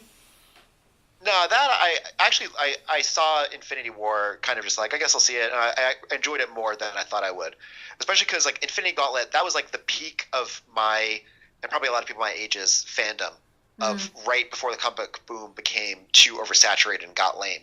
Like, I love the Infinity Gauntlet storyline, so seeing it, I was like, oh, so I am pretty curious how they're going to bring it all back. Is this the last one? But, Is Endgame the It's last? the last of this story arc, Oh. and then we have another 20 movies to build up to another one. God. I have a question. What is, like, your guilty pleasure of a movie? Like, what's a movie that a lot of people bash and talk shit about, but you secretly really like? Great question. I need to think. What are your answers? Twilight. Give me the I love Twilight. Greasy Strangler. Wow. Right. But you openly love that movie. Yeah. So do I. I think that movie's great. Yeah. For me, it'd be Gleaming the Cube. Oh, that's a funny one. People hate that movie? Like, A lot of people don't like that movie. You watch it now, it's pretty bad. It is so dated. even looking at Twilight, I feel like it's dated. Twilight sucks, though. Yeah, I saw that. At least mine is appreciated. Hey, Twilight was like such a successful movie or franchise. Yeah, I I couldn't should figure say. out why. Franchise, because it's Edward, Team Edward. Bestiality, that's why. Oh my God, that does not happen. She bangs a werewolf. No, she doesn't doesn't. No, she doesn't. Well, in this guy's version, she does. Oh so. my God, because you're perverted. It needed 3 feet aliens that were horny. I'm trying to think of like some other ones. What are movies people hate? Turtles in Time. What? I've never seen it, believe it or not. You never But seen I do. Turtles in Time? The Turtles would be a guilty pleasure, definitely. The first movie. Really? The first one's... I actually like the first one. The first one's really good. I like the first one too. Secret of the Ooze is not my I like favorite. it too. I like it too, but I don't know if it's like, is it a good movie? I don't know. No, it is a good movie, dude. It is a Just good trust movie. me. Turtles in Time is one that's pretty bad. That's when they go back to like Japan in like the 15th century or something like that, and they become samurais. That's right. That's pretty interesting. No, Surf Ninjas. My guilty pleasure. This is such like a self-aggrandizing reply, but it used to be like the movie Miracle Mile. Have you seen that movie? Is that Miracle Mile? That's the one with Anthony Edwards, right? And it's the end of the world, right? Wait. What was the second part you said? It's like the end of the world. It's like he has like a certain amount of time to get to somewhere. I haven't seen that. Yeah. Oh, I highly recommend it. And this movie, I read about it when it came out in the theaters in 1988, I think, and I saw it as soon as it came on video. My whole like young adulthood, I was showing this movie to every group of friends. Like every time I meet new friends, like day 2, I'd be like, I gotta go show you the movie. Aww. I also did the same thing with Ralph Bakshi's Lord of the Rings, which I still like, even though it is kind of a weird, horrible movie. But Miracle Mile, now it has like a cult around it, and now it's like more of a respected movie, I think. And I see people posting about it on Facebook, and I just think to myself, I started this cult. You used to laugh at me. I'm like a supervillain. Like you used to say that like I was a fool for liking this. It definitely is cheesy, and the production values are not great, but that kind of adds to the overall appeal of it. Mm-hmm. It amplifies the strangeness of it because it all takes place. It's almost like It's like a LA after hours with like a impending apocalypse. Oh, that's crazy. What? This came out late 80s? Yeah, and it's so late 80s in a good way. And it has one of the best Tangerine Dream scores, which is saying a lot because I love Tangerine Dream and they've done a lot for scores. That's a bonus. Where can we find that? Yeah, can we rent that anywhere? Like, is it streaming anywhere? It's not streaming anywhere, I know that. It might be on Prime, actually. Yeah, I feel like it must have been added because there's been a lot of re-releases of the Blu-ray in the last few years. Like, I feel like it must be on Prime or something by now. Gotta check that out. And especially having lived in LA, you will appreciate all the. I mean, it's almost all like one block radius of like LACMA area. That's cool. But it's cool. Would you hold that over? Which one's better, that or Night of the Comet? Oh, Miracle Mile is better. But really? I do like Night of the Comet. I love Night of the Comet. I rewatched that a couple weeks ago. It's so fun, and they're remaking it. Yeah, Roxanne Benjamin is writing it, and I feel like she's gonna end up directing it. But I'm not sure if that's been announced yet. No, it has. It's been on MovieWeb. My co-host here feels she gets very slighted when the remake announcement takes place. I'm just not a remake fan. Like, I know the argument, like, people are like, well, it brings a new generation, which I get, but it's like, I don't know, I wish it was like the 70s and 80s where studios took more risks on unknown directors or, you know, people that weren't famous that had great ideas and originality and just off-the-wall projects. Today, I just feel like because remakes are so successful, that's why studios are picking them up all the time. So I just don't think there's a lot of talent isn't being recognized and a lot of new originality isn't coming into fruition. It's just remake, especially in the horror genre. But that's just my personal opinion. But horror in general is just a remake of itself, though. Yeah, but I mean... Vampires are basically remakes of Dracula, if you think about it. Yeah, but it's still different ideas. They have their own spin on it, yes. Right, which I don't mind those, but it's like when your favorite slasher gets remade like 10 different times, or, you know, it's like, really? We can do better than this? I don't know. Man, you want to get on your soapbox a little more? For the record, I was nodding during the whole thing. I was nodding. Okay. We could see you, yeah. You just sat there leaving me hanging, you know? No, I agree. He's like, yeah. I'm trying to think of any remakes that would be interesting, but I can't think of anything right That's now. what I was just going to ask. I would like to see someone do more with Killer Clowns from Outer Space. But Oh my god. They're actually trying to do a sequel to that, actually. Really? Yeah. The brothers, from the original, they're trying to do a the GoFundMe. Chiodo brothers. Yeah, they're trying to do a GoFundMe so they can do a sequel to that. What do you think of the Suspiria remake? I liked it. I didn't see it yet. I did too. What was your take on that ending without spoiling it? What was my take on the what? On the ending, without spoiling it. I feel. I mean, how do I explain this without spoiling it? I've got a very controversial take on the film. Just spoil it. Or maybe it's not Just- controversial. Wow, it's been But I feel like I haven't seen Marcos. Okay, I'm not going to spoil anything. But I feel like leave the Marcos room. is supposed to be Trump. Blank is Clinton. And the overall theme of the movie is, what do you do in a time of evil? Do you participate in it? Do you support it by just being silent?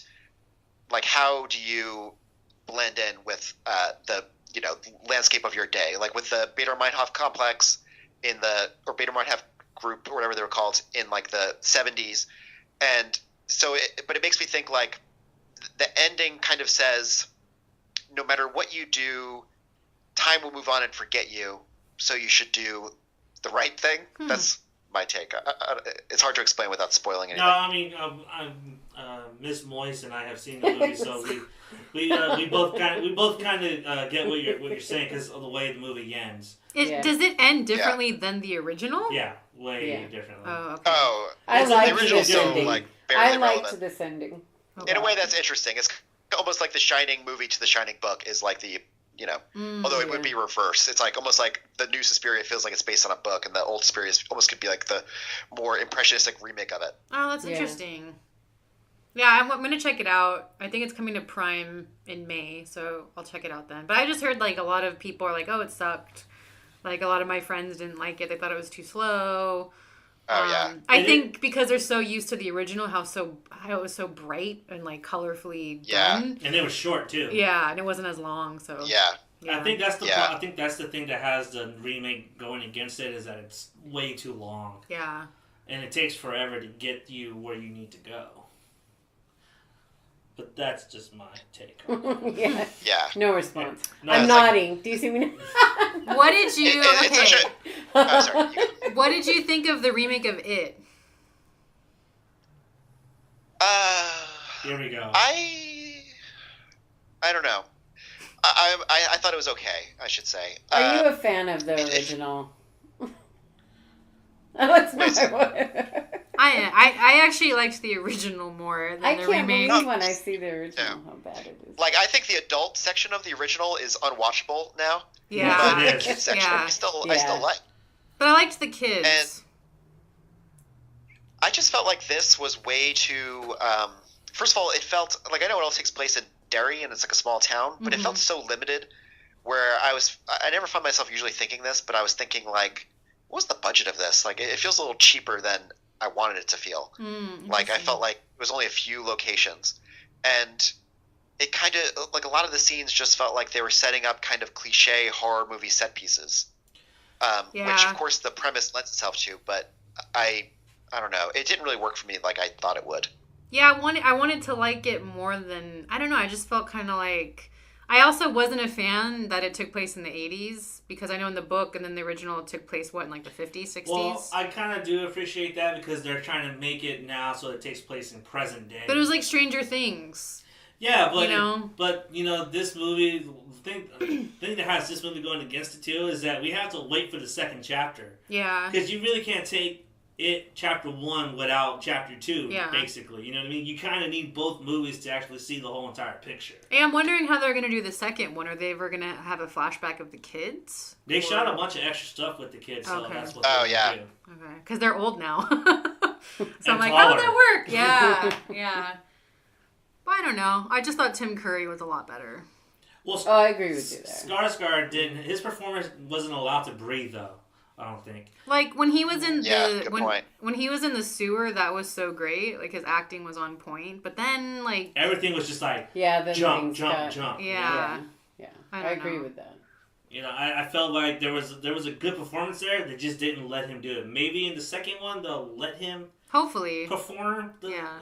Pennywise, but we'll see in September. Yeah. Oh yeah, it's this year, right? Yeah. I mean, they shot them back to back, so. Yeah. Do you think the new Pet Cemetery seems promising? I think so. It could be cool. I love the book. Yeah. when I reread all of Stephen King's stuff, like that book held up more than a lot of things. Mm-hmm. And I actually just watched the original, which is so weird because it's simultaneously like a pretty horrible movie, but also I was like fucking losing my mind. Like I had eaten a good amount of edibles, but I was like really traumatized by it. Like I can't believe, you know, a kid get hit by a truck. Like holy shit. Zelda freaks me out. Unpopular opinion, I think Pet Sematary 2 is a better film. That I've actually heard a few people say that. It's good, I would have to say I think Pet Sematary 2 was a better film. You have to say the first one I didn't like that much. I was just scared of Zelda. I mean, there's moments in Pet Sematary, you know, Zelda, church, a Gage, you know, but I think Pet Sematary 2 is a little bit fun and it's entertaining and it's short enough for you to... I think I was semi-disappointed in the first Pet Cemetery that I never even caught the second one. I mean, oh, really? It's Edward Furlong. Yeah. Edward Furlong. I was that. like, Yeah. I was like, eh. Yeah, it's such a heavy story. You know, like death, you're dealing with death and grieving of a child, and your wife's got issues. Yeah. Like, it's a heavy movie, or the book was heavier, too. And the movie unfolds so quickly. Like, I kind of forgot how quick everything moves. I'm just like, holy shit, every scene is like another big, horrible thing happening. Yeah. Have you not seen the second one? I saw it, like, when it was first out on video. I have, like, almost no memory of it, except I think I remember that Clancy Brown is in it. Yeah, he's good. He's fucking awesome. He's great in it. Isn't his name Ed in it? Yeah. Hell yeah. That's great for our community. You know what they say. And he plays the sheriff, too. Yeah. The sheriff, which is awesome. He's crazy. Let's see. I can't think of any more remakes that... What was the last remake that's been out? Well, I was just going to ask you what you guys think of It Follows. Oh, God. Don't get them started. I've got like a history. I have a history with this. I don't know if anyone wants to hear my story of it. I don't know. I want to hear it. Yeah. You want to hear it? Don't tease our guests. What's wrong with you? All right. I know. All right, so kind of try to shorten it up. Okay, so when I first heard about it, I was super stoked because I was like, oh, the style looks cool. Like, the music seems really cool. The story's interesting. So I was really hyped for this movie to come out. And then I heard like, oh, John Carpenter thought this was like the best movie. And I was like, okay, more bonus points since I love Carpenter. So I go watch it, and I was like, this opening scene is awesome, holy shit. And then I wait, and I just kept waiting. And I don't know, like, I felt like I was stood up. Like, there's not really a payoff to it, and I just got kind of bored. But I thought visually it was beautiful. And then also when this came out, I was single, and I was, like, on Tinder and, like, dating, and on my profile, I was like, oh yeah, I'm in a horror movie. So every guy that would message me, that would be his fucking question. Like, have you seen It Follows? Oh, wow. Have you seen It Follows? Like, every freaking time a guy would message me on, like, those dating apps, it'd be, have you seen It Follows? And so it just drove me nuts, and then I would get angrier and angrier at this. I would get so, like, can you think of another fucking movie? So I'm just annoyed now because of that personal experience. So that ruined it for me. You should have, you should have been a red flag to you when Tarantino came out and said that's the best horror movie you've seen in a while. Oh, God. But he doesn't like Tarantino, that's why. I like Tarantino just because I went to film school. Every guy, like, jacked off to Tarantino, and I was like, okay, yeah. I get it, you know? So that's my take on it. I thought it was visually stunning, but the story could have been better. I haven't seen it since its initial release, and that was like, 4 years ago? Yeah, we went to the theater. Yeah, we saw it in a theater that was empty. It was a cool old theater. Yeah, it was a cool theater. We were in Sacramento filming. Yeah. I remember liking it a lot, though. I remember, because the thing that's so unsettling about it is that you don't know what it is. There's no backstory. There's no answers. There's nothing. It's a mystery. You don't know why this thing is following these people, you know what I mean? Or how it gets transmitted to each person or why. Through sex. Well, yeah, but like I'm saying, you don't know why it does that to certain people, though. Yeah. You know what I mean? Like, why is it a certain group of friends can only see this? Yeah. You know, not everyone else. But there's, no answers to it, and I feel that's kind of harkens back to Halloween, where you don't know the motive. You don't know what's behind the mask. You don't know. Yeah. You don't know anything about it, and I felt that was really uneasy, and I was, I was into it from the moment it opened to the moment it ended. And I remember my lady, she's all, that movie fucking sucks! All loud in the theater. Oh, what is this shit? But needless to say, there was an argument ensued in the car, and there was silence at lunch. So, oh, man. I will say this, though. I liked that we didn't know what era it was supposed to take place. Like, that, I liked that mystery behind that. Because you don't know. Like, she's got, like, a shell phone, or I don't know the shell thing's so cool. Yeah, I'm like, what is that? You know? So I thought that was cool, and I liked the actors. But I don't know. I just wanted more story, I guess. But... Yeah. I would have to I watch it to refresh my memory. I just felt like there was a lot of holes in the There were a lot of holes, inconsistencies. Yeah. I remember like, their biggest thing was the pool scene. I remember that was like the biggest thing. Yeah, I would have to. It's been years since I watched, so I have to remember what my argument was. But I was like, this didn't make sense. This didn't line up. But I'm super logical when I watch movies. I'm like, that does not seem realistic. And I keep telling her it's a horror movie. It's not supposed to make sense.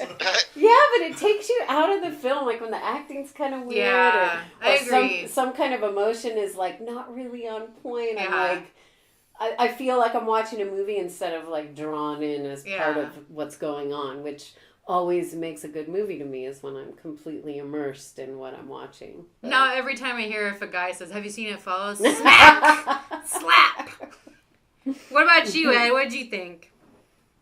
I went through a very similar progression to you as I was super hyped for it. Mm-hmm. Then I saw it, hated it, but I've watched it twice since then and come to like it more. Just really? Because the first time I see things, I'm always way more of a stickler for story. Yeah. And especially because I'm just a jealous, bitter person. And I think about times where I've had scripts where, you know, the supernatural element, someone is like, okay, but how do they come back from the dead? And I'm like, well, I don't know how to explain that because you can't bring someone back from the dead in real life.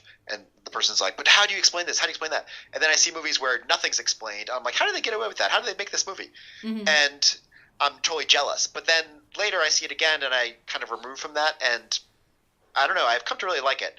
And my hot take on the film, which I've never seen anyone say before, is watch the color red.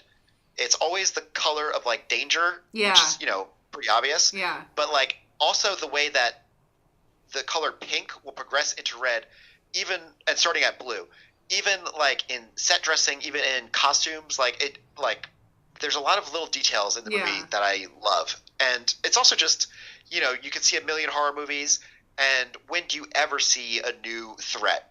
And it's not like this was like a new classic thing, like where like, oh, the sex demon is like a Freddy or Jason, but it was a new creation. That I had never seen before, so it does have that going for it. That's true. I do feel like this movie does have a lot of rewatch value because of, you know, not knowing, and there's a lot of layers to this movie too. Yeah. Completely. It feels like very fairy tale iconic in a cool way. I will say that I saw Under the Silver Lake, and I literally wanted to fight the director. I want to see that. Was it bad? Because I really want to see it. I thought it was bad. I mean, it was cool visually, so maybe it's going to be the same thing as It Follows. Okay. It was cool visually, but it was very much like a Inherent Vice style. Like, we want to have a mystery movie where nothing ever gets solved, and we just introduce you to weird people and have weird scenes happen, and it looks cool. Oh, okay. And Inherent Vice I kind of like, but this was just too obnoxious. I didn't like Inherent Vice. I thought honestly that was a series. I thought that it could have been better. Really? Yeah, as a series, because there was just like too many storylines and like not even half of them were wrapped up by the end of the movie, which is fine, whatever. Mm-hmm. But they just introduced way too much, and I felt like Joaquin Phoenix was just trying too hard to be the dude. I love Joaquin Phoenix. But yeah, I don't know. I didn't like Inherent Vice. Under the Silver Lake, though, has been getting a lot of mixed reviews, though. Yeah. And I think this is his... I mean, I've heard they were re-editing it again after I saw it, too, so I don't even know if it's going to be the version that I saw. Did you see it at a film festival? Yeah, I saw it at, I think, Fantastic Fest. Okay. Pretty sure. Man, I am curious to see what it'd be like, though. To see his actual form of that movie. Because that movie's gotten pushed back like at least 3 times already. Yeah. Yeah. It was supposed to come out last year, and then it was supposed to come out in this month, and then it got pushed back again. Yeah. Oh man. So you don't recommend it, Ed? No, I wouldn't recommend it. And it's funny because it was Fantastic Fest, and it's funny because the director was there, and during the Q&A, he's like, this movie is a movie you have to see like 5 times before you even start to get it. And I was like, I want to fight this guy so hard. 5 times, fuck you. 5 times? Get the fuck out of here. How old is that director? Do you know? I look at everyone's age obsessively. He's like 43 or 44. Okay. So he's not. I actually thought he was like 31. So then I was really gonna fight him. He's a little older than me, so I'll let him live. He seems like a 30. I don't know, like one of those like film school guys I went to school with. That's what he reminds me of. I mean, that's exactly what he seems like, and it is such a male, like, I remember reading that it was like, oh, it's such a male gazy movie. Mm-hmm. And then I saw it and I was like, wow, this is like, it actually kind of makes It Follows seem a little different because it feels kind of pervy.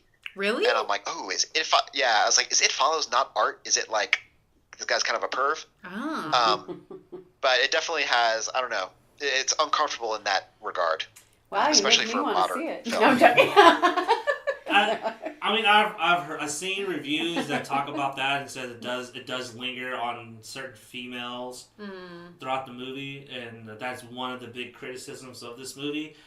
Now, I'm just wondering, watching It Follows, is that gonna be the same kind of effect? Because yeah, exactly. It's like, oh wow, that's crazy. Because with that whole Me Too thing and all that, and now. Yeah. Oh man, that would definitely add an extra layer to that movie now. Oh yeah, I mean just the way the camera is like slowly pushing in. If you're just imagining it's like a perv guy leaning closer to the monitor,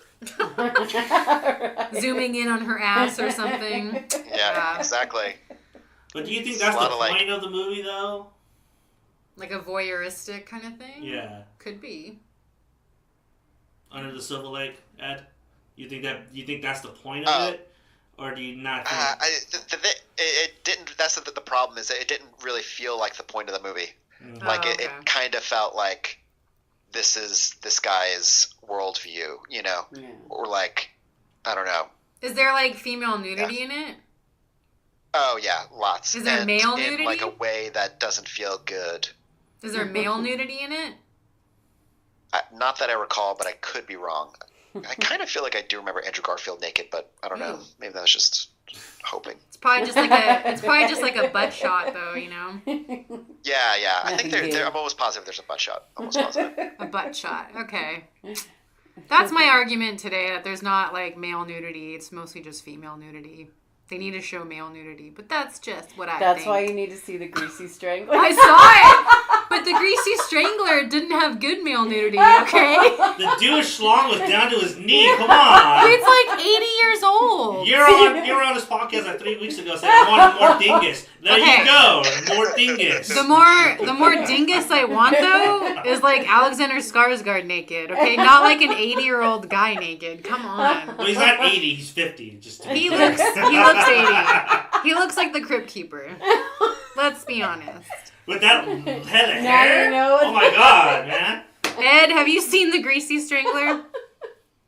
No, that was another movie that was at Fantastic Fest. My friend saw it and she was like, don't see it. You're going to get so grossed out. I can't get grossed out. It's pretty gross. I mean... Yeah, you and Russ should watch that movie. I think that should be your next movie.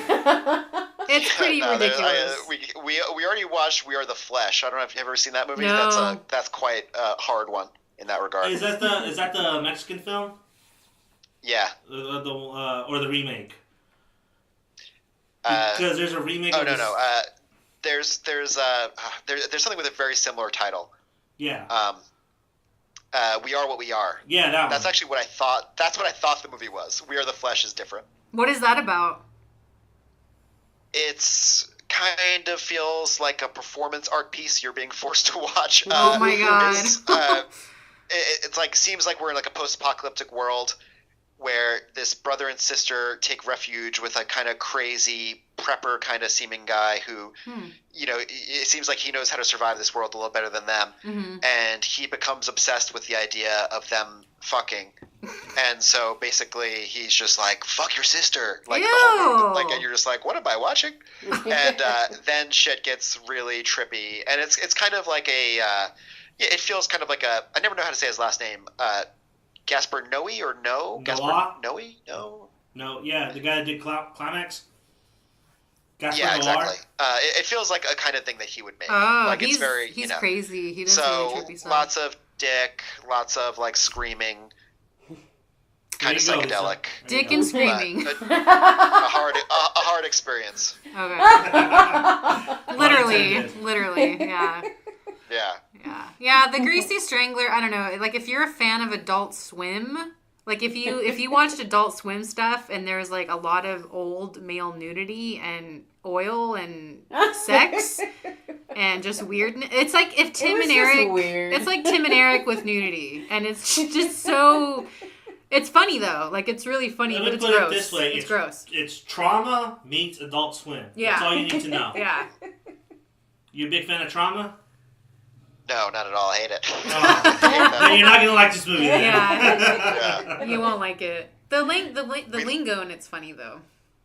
Bullshit on. We literally just talked about not liking trauma movies on our last podcast, although I think we edited it out. But in my teens, I tried to get into them, but I just couldn't. It was just too self-aware, cheesy in a way that I didn't feel good about. You don't like Sergeant Kabuki, man? NYPD? That's the only one that I could kind of enjoy.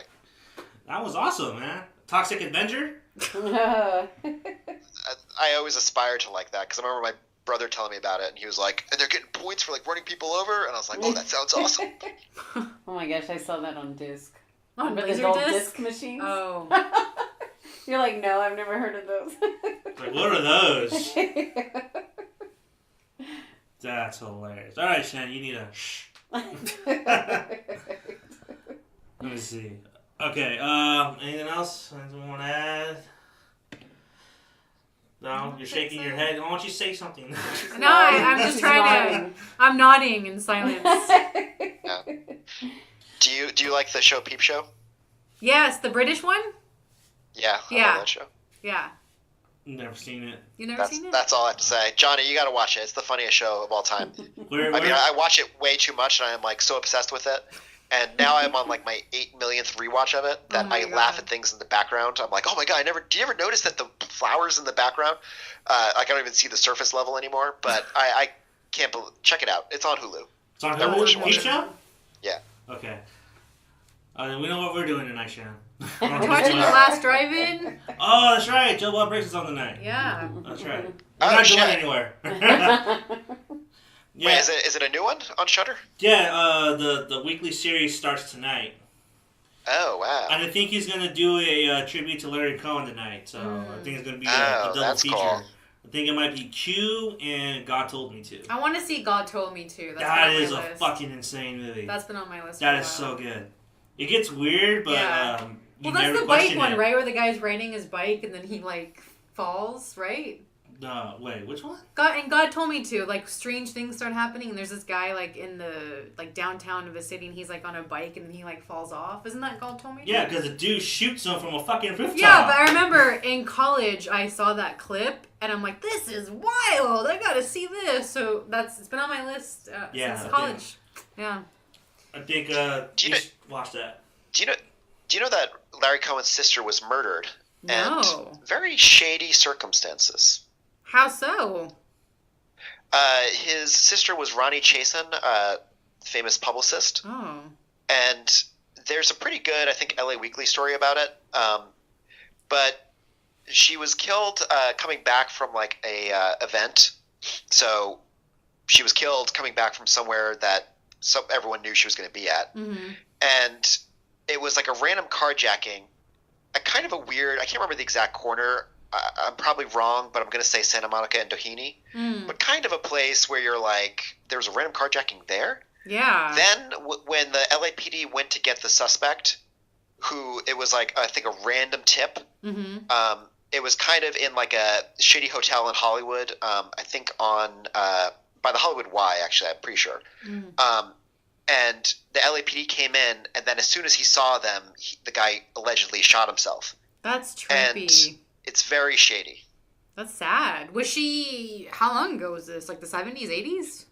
No, it was recent. It was like 5 years ago, 6 years ago. Oh, wow. Wow, that's sad. I think there's like, if you ever seen the movie like The Parallax View, I think there's like a deeper conspiracy to that that remains unexplored. That's interesting. That's a podcast. That's Yeah. a podcast.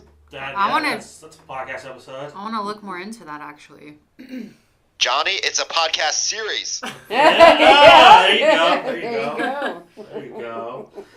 I'm just thinking about that. You think he owed money to the mob? I don't know. I mean, there Because are those first rumors few that movies the that sister knew were- mob people, that there was some kind of money thing going on. Yeah. There's rumors that Villaraigosa, the old mayor, is involved somehow. Wow. Wow. That she knew something about him, and this was like when he was running for governor. So That's crazy. who knows?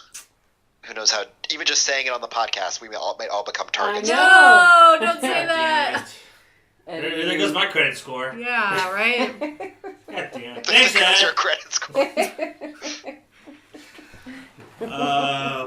No more bad omens. Yeah. Yeah, Especially that's true. you That's there. a good point. No more bad omens. Knock on wood. Mercury is no longer in retrograde. I know. I also knocked on wood, for the record. We all did, yeah, okay, We all good. knocked Good. on wood. Alright, that's good. That's good. Alright, on that note, I think we should end because I don't want to go We're all any. scared. I'm scared, so I'm gonna end this.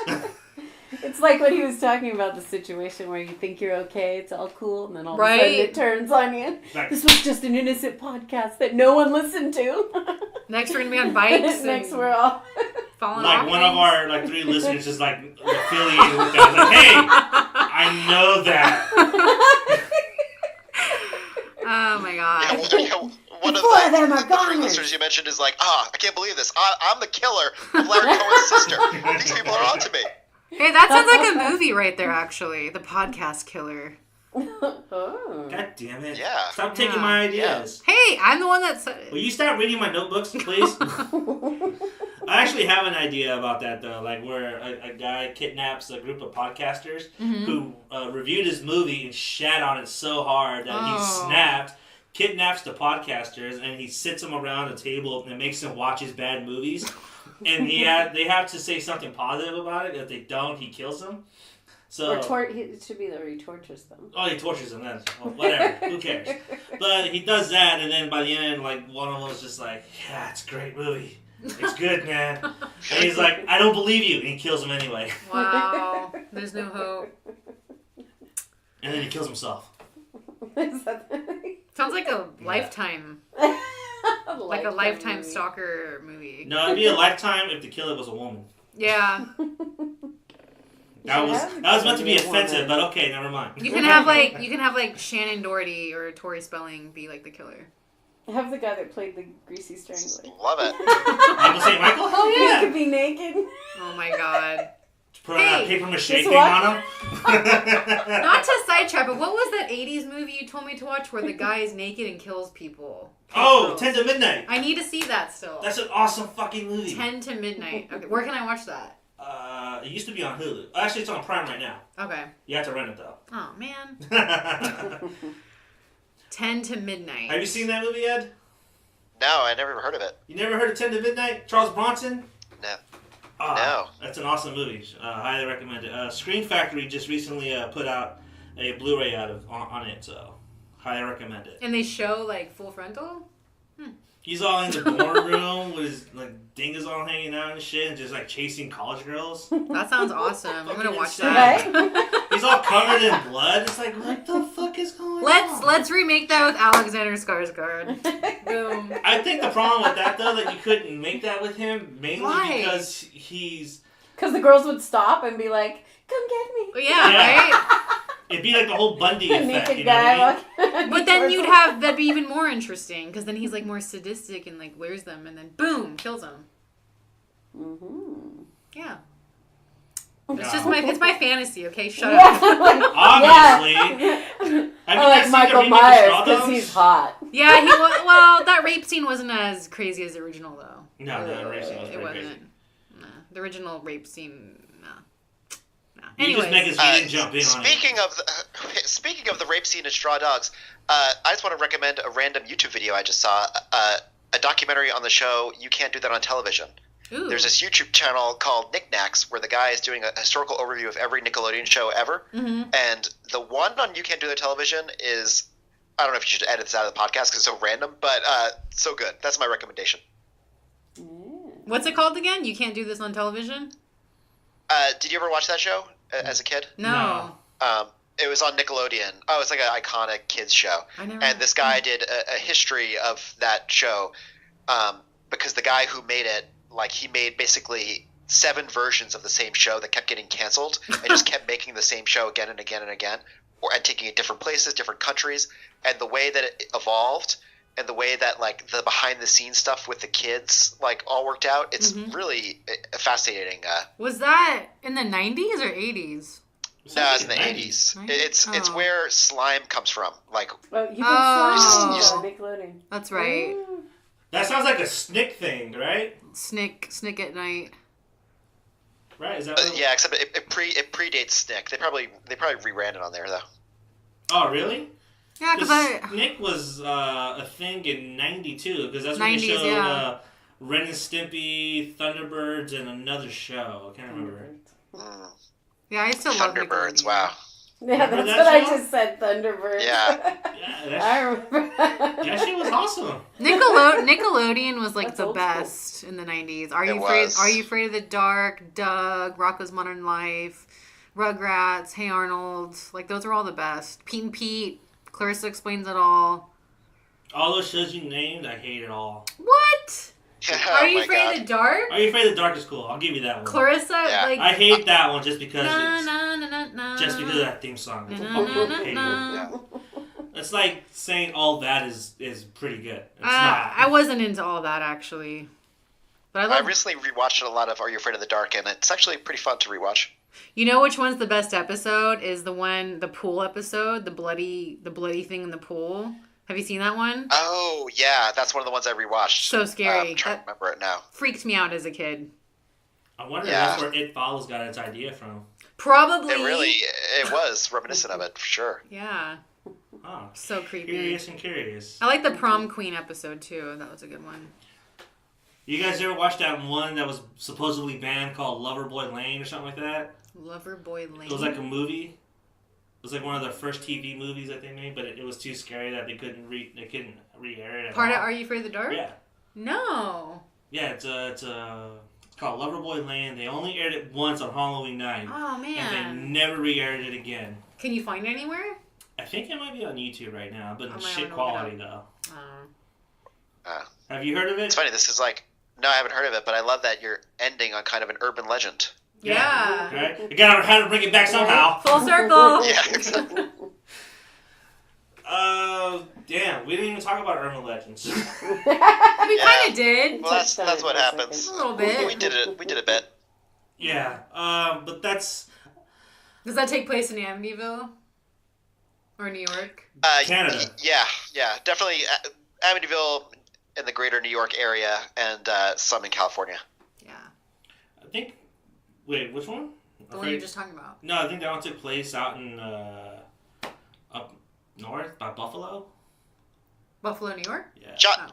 Johnny, what are you talking about? We're talking about the Amityville series that I was talking about. Oh, No, I was. I just asked her like, "Are you afraid of the dark?" And she said yes. I thought that's what we were talking about.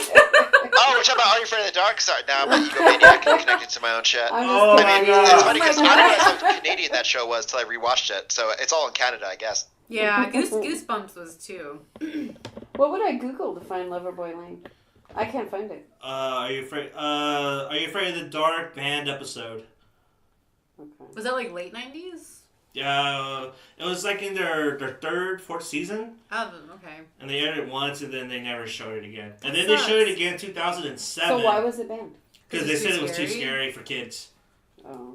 Compared This to reminds me of that cigarette burns John Carpenter episode of Masters of Horror that was like written co-written by Drew McWeeny. Yeah. And it's about like the most evil film, and it's like an angel being tortured. That's what the Are You Afraid of the Dark is about. It's an angel being tortured. Wasn't that Norman Reedus was in that, Norman right? Reedus. Ugh, let's get him in wow. a nudity movie. Oh my god, you and nudity. Hey, since you're in the film industry, let me ask you: do people get offended when they call those dots cigarette burns on projections? No, I don't think it ever comes up. No, but I don't know why anyone would get offended. Oh, because I was talking to a projectionist. I did security for like a movie premiere, and I said, "Oh yeah, the cigarette burns. That's because that's what I know him by because of John Carpenter, obviously." And he got mad. He's like, "No, it's not what we call them." Well, and he just started giving me this whole lecture. And I was like, "Well, I mean, if you look it up, they said they actually burned the cigarettes onto the film reel so they know where to change the reels." I was like, "No, that's not true. It never happened." I'm like, okay. Wow. I mean, I guess you would know. I mean, you handle projection reels, so I'm going to take your word for it. So I'm just asking. I mean, it's all digital now. Who knows what the eternal lore of the projectionists? The dwindling breed. I don't know. Do you think cigarette burns are a religion? I don't know. No, I don't think so. I want to look into that. What? I think it's a dumb fact. Yeah. Because if you burn a reel, like the film reel, then wouldn't that burn it all, right? It can, for sure. Yeah, aren't they highly flammable? Yeah, yeah. Like they're nitrate, right? Yeah. I don't know. Can someone answer the question? I'm not sure. I haven't worked with actual real film in a long time, so I don't know. And you went to film school? Yeah. And it was a bitch to work on film. Oh my god, it was so hard. But it looked so good. But it's so hard. Oh my god. So hard. It's No, so because when you have hard. to edit it, when you have to splice everything, it's a pain in the ass. And then loading it, it's a lot of work. Ed, have you ever worked with real film? Pretty much never in my life. It's really hard.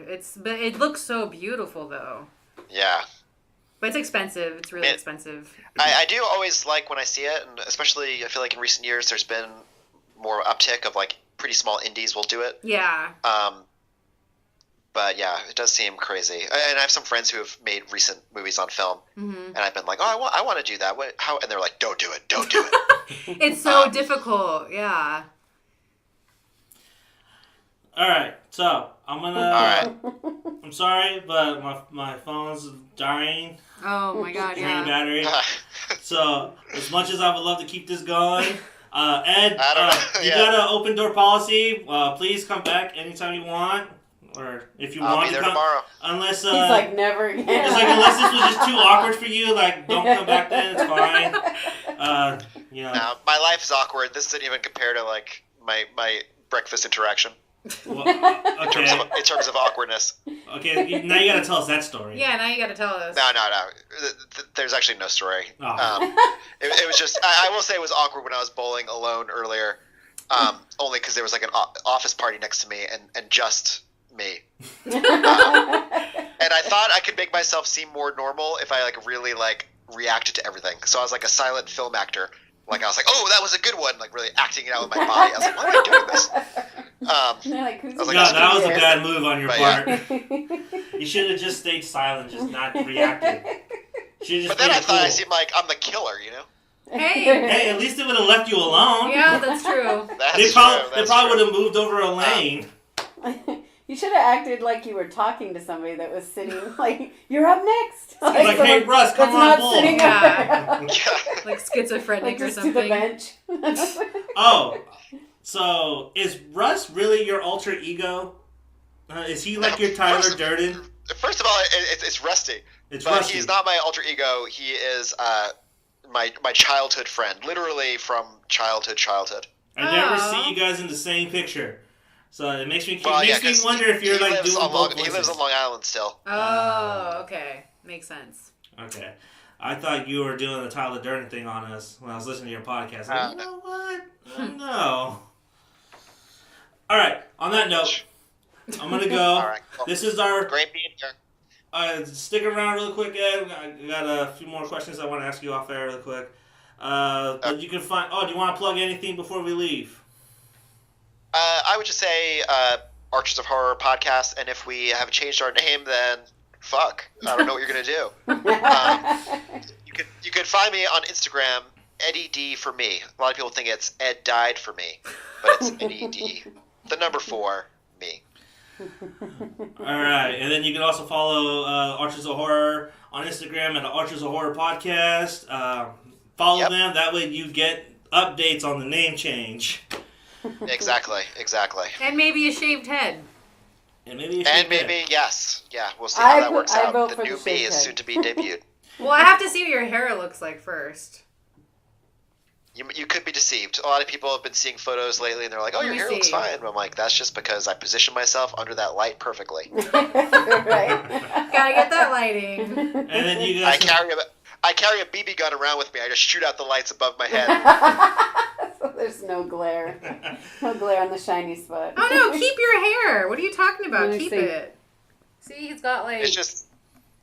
No, I'm like... You're looking at a picture here right now, dude. I'm like in World War I. I wake up and I'm like, are the trenches moving closer or is it just me? At first everyone's like, it's just you. I don't know. Everyone's I can like, see you with they're this. right on top of us. He I doesn't can need see you with a shaved head. He doesn't need to shave it. I think you would look good. Get a little soul patch. No. Oh my gosh, I'm No, a huge fan of soul patches. I'm not gonna What get a do you soul mean, patch. though? That's like Guy Fieri. No. Oh yeah, Fieri. yeah, gross. It's like dinners, drive-ins, and dives. No. And then you guys can follow us on Instagram at the Bump of the Night Podcast 1428. Please, you can find us on podbean.com. Please rate, review us, let us know how we're doing. If there's any topics you guys want us to touch on, please leave them in the comment section. You think Johnny's an asshole? And Go ahead Lisa and tell him. is a beezy. Wow. What? A beezy. Had to throw that in there. But yeah, that's our show for today. And stay scary. Stay scary. Bye. Bye.